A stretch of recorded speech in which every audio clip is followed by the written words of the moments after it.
pria mengaku telah menjadi korban begal hingga memamerkan jarinya yang putus pada Minggu 2 Agustus 2026. Pria berinisial BW cuma berpura-pura menjadi korban pembegalan demi sebuah konten. Potongan jari yang ada di dalam video ternyata bukan jari manusia, tetapi wortel. Video dengan durasi 1 menit 1 detik itu memperlihatkan BW mengalami luka parah akibat senjata tajam. Di akhir video, BW menunjukkan potongan jari yang cuma wortel.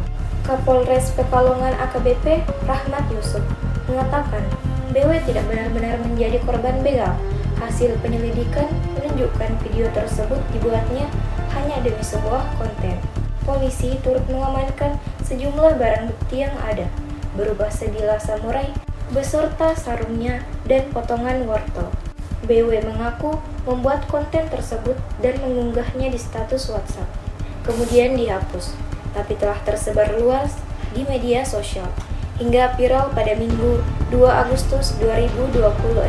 BW mengaku tidak menyangka video konten yang diunggahnya akan menimbulkan keresahan bagi masyarakat.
Download Tribun X sekarang, menghadirkan lokal menjadi Indonesia.